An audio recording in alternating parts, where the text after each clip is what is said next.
नमस्ते दोस्तों। जो लोग बहुत ज़्यादा चिंता करते हैं वह लोग ये कहानी अवश्य सुने। एक बार की बात है, मृत्यु के देवता ने अपने एक दूत को धरती पर भेजा। एक स्त्री मर गई थी, उसकी आत्मा लेने के लिए जाना था।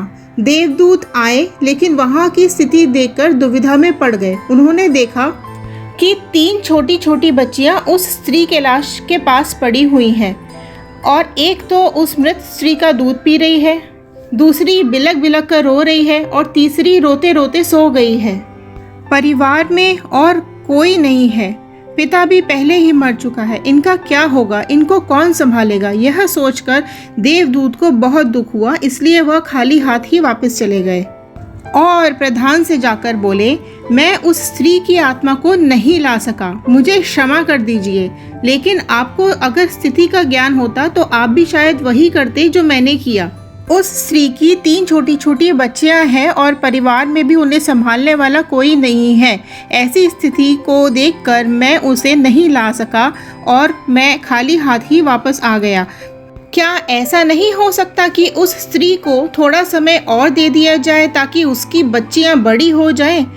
यह सब सुनकर देवता जोर जोर से हंसा और बोला, तू ज़्यादा समझदार हो गया है क्या? उस परमात्मा से भी ज़्यादा बड़ा हो गया है जिसकी वजह से ये जीवन और मृत्यु चलते हैं?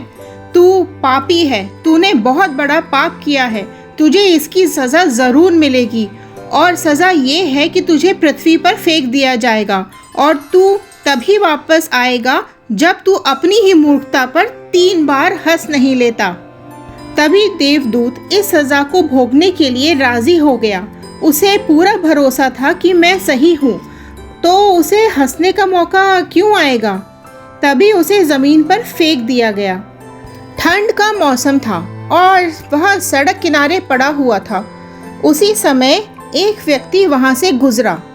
वह ठंड के मौसम में अपने बच्चों के लिए कपड़े लाने के लिए बाजार जा रहा था।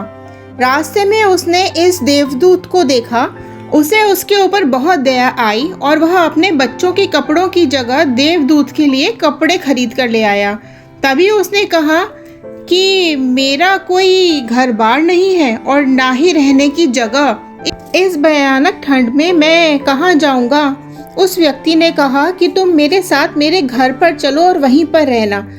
मैं अपने बच्चों के लिए कपड़े लेने जा रहा था, लेकिन मैंने तुम्हारे लिए कपड़े खरीद लिए और अब तुझे घर भी ले जा रहा हूँ, तो मेरी बीवी बहुत गुस्सा होगी, पर तुम चिंता मत करना, कुछ ही दिन में सब ठीक हो जाएगा। और वह देवदूत को लेकर घर पहुँचा।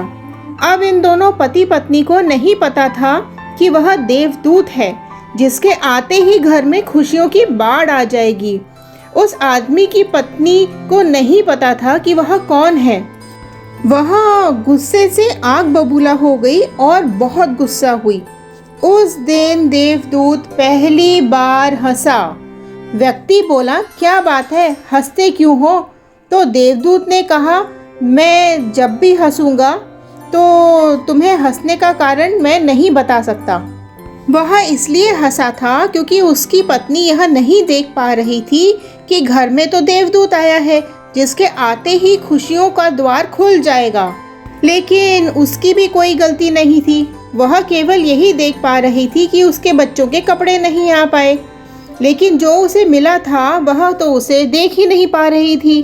इसलिए देवदूत हंसा। देवदूत ने 10 ही दिनों में सारा काम सीख लिया और बहुत ही सुंदर जूते बनाने लगा। जूते इतने बिके कि वह बहुत ही अमीर हो गए। सारे शहर में यह बात फैल गई कि ऐसे जूते तो कोई भी नहीं बना सकता। वह सब बहुत खुश थे और सब कुछ बहुत अच्छा चल रहा था। एक दिन सम्राट का एक आदमी वहां आया और बोला कि सम्राट के लिए ऐसे जूते बनाने हैं जो बहुत शानदार हो, लेकिन ध्यान रहे कि चमड़ा बस इतना सा ही है, इसलिए कोई गलती नहीं होनी चाहिए।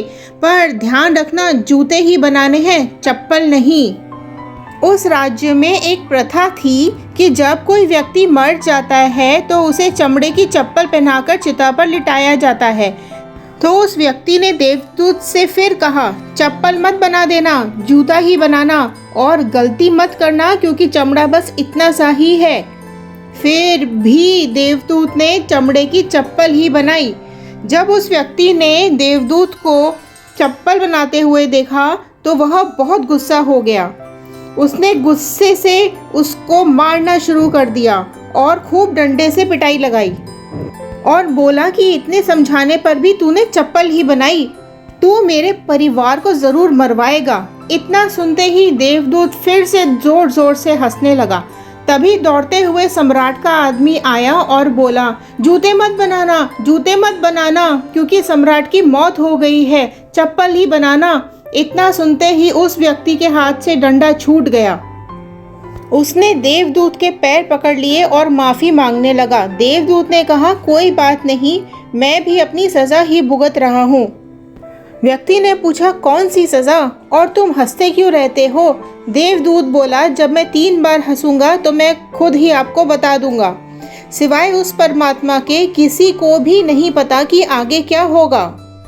देवदूत ने सोचा कि हमें भविष्य का कुछ नहीं पता होता, फिर भी हम इतनी आकांक्षाएं करते रहते हैं जो कि पूरी तरह से व्यर्थ है। हम अनुमान लगा लेते हैं कि भविष्य में यह घटेगा, लेकिन वह कभी भी नहीं घटता क्योंकि कुछ और ही घटना तय है। हमारी नियति हमसे पूछे बिना चलती है, लेकिन हम ब्रह्मांड में हल्ला मचाए रहते हैं। मरने का समय नज़दीक आता है पर हम आयोजन करते रहते हैं। देवदूत बोला, मुझे क्या पता कि उन बच्चियों का भविष्य क्या होगा, मैं बेवजह ही बीच में पड़ा। यही सब सोचकर देवदूत अपनी मूर्खता पर खिलखिलाकर हंसने लगा। कुछ समय बाद एक घटना घटी। एक दिन वह जूते बना रहा था, तभी वहाँ 3 जवान लड़कियाँ और एक बूढ़ी औरत आई। उन तीनों की शादी होने वाली थी तो वह अपने लिए जूते का नाप देने के लिए आई थी। देवदूत उन्हें देखते ही पहचान गया और वह बोला, यह वही 3 बच्चियां हैं। वह तीनों ही बहुत सुंदर थी। उन्हें देखकर ऐसा लग रहा था कि वह किसी बड़े घराने में पली बड़ी हो। उसने उनसे पूछा कि यह बूढ़ी औरत कौन है। बूढ़ी औरत बोली, यह मेरे पड़ोसन की बेटियां हैं। बचपन में इनकी माँ की मृत्यु हो गई थी, बेचारी बहुत गरीब थी। मेरी भी कोई संतान नहीं थी, इसलिए मैंने इन तीनों को अपना लिया। अब सम्राट के खानदान में इनका विवाह होने जा रहा है। देवदूत ने सोचा, अगर इनकी माँ जिंदा होती तो ये तीनों बच्चियां भयानक गरीबी, भुखमरी और दरिद्रता में बड़ी होती, पर माँ के मरने के बाद इनका पालन पोषण इतने बड़े परिवार में हुआ और इस औरत की धन दौलत की यही तीनों मालकिन है। उस दिन देवदूत अपनी मूर्खता पर तीसरी बार हंसा। उसने उन तीनों लड़कियों के लिए सबसे शानदार जूते बनाए और फिर व्यक्ति को सारी बातें सुना दी। मेरी गलती थी जिसकी सज़ा मुझे मिली। अब मैं समझ गया हूँ कि नियति सबसे बड़ी है और हम उतना ही देख पाते हैं जितना हम देख सकते हैं, और जो हम नहीं देख पाते वह बहुत बड़ा और विशाल है, और जो हम देख पाते हैं उससे हम आगे आने वाले समय का अंदाज़ा भी नहीं लगा सकते। मैं अपनी मूर्खता पर 3 बार हंस चुका हूँ और मेरा दंड भी पूरा हो गया है, इसलिए अब मैं चलता हूँ। और देवदूत वहाँ से चला गया। दोस्तों, इस कहानी से यह सीखने वाली बात है कि आज की घटित घटनाओं को देखकर हम इस बात का अनुमान नहीं लगा सकते हैं कि यह घटना हमारे लिए अच्छी है या बुरी। इसका उत्तर तो भविष्य में ही छिपा है। इसलिए हर घटना पर अच्छी या बुरी प्रतिक्रिया देना व्यर्थ है। हमें बस जो हो रहा है उसका साक्षी होने का प्रयास करना चाहिए। गौतम बुद्ध भी यही कहते हैं कि ना तो अतीत के लिए पश्चाताप करो और ना ही भविष्य की चिंता। बस आज में जियो, इस पल में जियो और खुश रहो। बस यही एकमात्र तरीका है खुद को और दूसरों को चिंताओं से मुक्त रखने का। दोस्तों, आशा करती हूँ आज की इस कहानी से आपने कुछ ना कुछ ज़रूर सीखा होगा। आगे आने वाली और कहानियों के लिए लाइक, शेयर और सब्सक्राइब कर दीजिए। धन्यवाद।